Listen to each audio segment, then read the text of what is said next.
பெண் கடத்தல் வழக்கில் ஜேடிஎஸ் தலைவர் ரேவண்ணாவை கர்நாடக போலீசார் இன்று அதிரடியாக கைது செய்துள்ளனர்.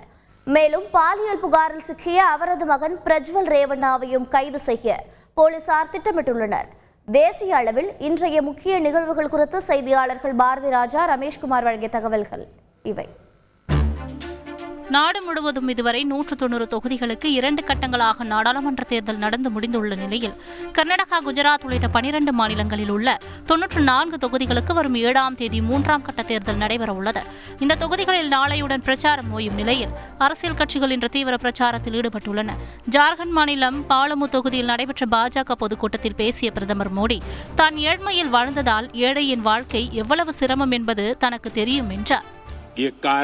கடந்த 25 ஆண்டுகளாக முதல்வராகவும் பிரதமராகவும் இருக்கும் என் மீது எந்த ஊழல் புகாரும் இல்லை. எனக்கு சொந்தமாக வீடு இல்லை, சைக்கிள் கூட இல்லை. ஆனால் மோடியின் கண்ணீரில் காங்கிரசின் இளவரசர் தனது மகிழ்ச்சியை தேடுகிறார். ஆம் ஆத்மி காங்கிரஸ் கூட்டணியை எதிர்த்து ராஜினாமா செய்த டெல்லி மாநில காங்கிரஸ் தலைவர் அரவிந்தர் சிங் லவ்லி மத்திய அமைச்சர் ஹர்தீப் சிங் பூரி முன்னிலையில் இன்று பாஜகவில் இணைந்தார். ஒடிசா மாநிலம் பூரி தொகுதியில் காங்கிரஸ் வேட்பாளராக அறிவிக்கப்பட்ட சுச்சரிதா மொஹாந்தி தேர்தலில் போட்டியிட இன்று மறுப்பு தெரிவித்துள்ளார். காங்கிரஸ் தலைமை தேர்தல் செலவுக்கு பணம் தராததால் கட்சி வழங்கிய சீட்டை அவர் திருப்பி அளித்துள்ளதாக தகவல் வெளியாகியுள்ளது. கர்நாடகா எம்பி பிரஜ்வால் ரேவண்ணா பாலியல் விவகாரம் தொடர்பாக கர்நாடக முதலமைச்சர் சித்தராமையாவுக்கு காங்கிரஸ் எம்பி ராகுல் காந்தி இன்று எழுதியுள்ள கடிதத்தில் பாதிக்கப்பட்ட பெண்களுக்கு தேவையான அனைத்து உதவிகளையும் செய்யுமாறு வலியுறுத்தியுள்ளார்.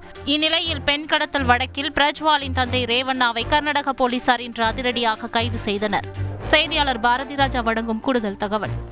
ரேவண்ணாவை சிறப்பு புலனாய்வு அமைப்பு தற்போது விசாரணைக்காக எடுத்திருக்கிறது. அவரை நீதிபதி முன்பு ஆஜர்படுத்தி போலீஸ் காவலில் எடுக்கக்கூட வாய்ப்பு இருக்கிறது.